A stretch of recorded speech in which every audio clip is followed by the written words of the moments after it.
You are watching Travel World Online.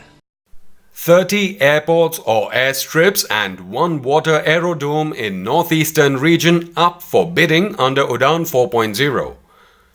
Air access will remain a key strategic barrier to achieving the target of 20 million FTAS, Kapil Kaul, CEO, CAPA India. 6+ travelling population will be the fastest growing segment in the next decade, Mario Hardy, CEO, PATA. The importance and relevance of tourism has been well recognized by the government, Yogender Tripathi, Secretary Tourism, Government of India.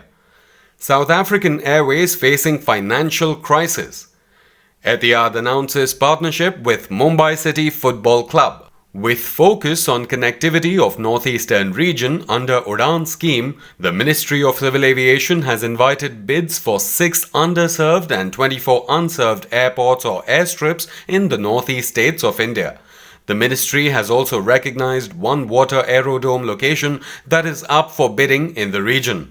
The efforts are constantly being undertaken to provide aerial connectivity to the region.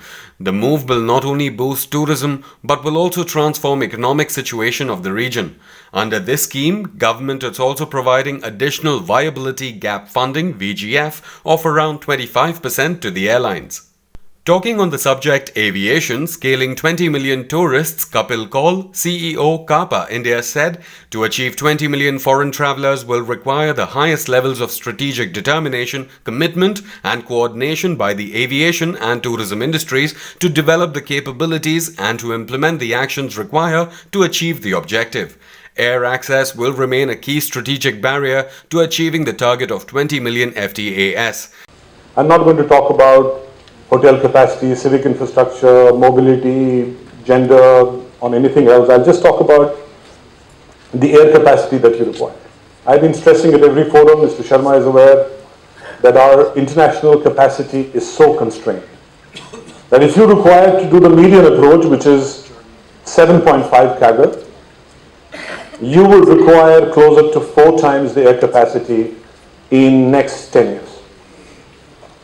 Which means that from the current 140 odd planes that fly on international, which are mostly narrow body, you need to move the traffic, you need to move the fleet, you need to move capacities 4 times in just a relative 10 years time.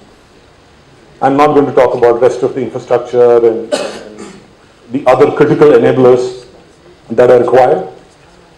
But when you look at the foreign carriers, this 3.7, roughly an average of 4, is possibly for Indian carriers to move from where their share is currently about 30% plus, moving to about 50%, they would need about 4 times the capacity that they require. But the foreign carriers, which are critical part, they are 70% of the share, would also need to move 2.7 times. This 2.7 is rather constrained for the last 10 years because the government is not giving bilaterals, there is no air capacity. And Indian carriers will, after JET's closure, will take a lot of time to reach about 3.7. So the question is that if at all these numbers are correct, which is 8.4, even if I take 10.6, we're not going to reach this for about 8-10 years. And I don't know how we will reach Indian growth 4 times in terms of international growth, and the foreign carriers which are constrained because there is an India first policy to encourage Indian carriers to go. Then the foreign carriers are constrained in terms of getting access, then the numbers get further choked and constrained. I want this thought to be with you. And I want this thought to be with almost everybody.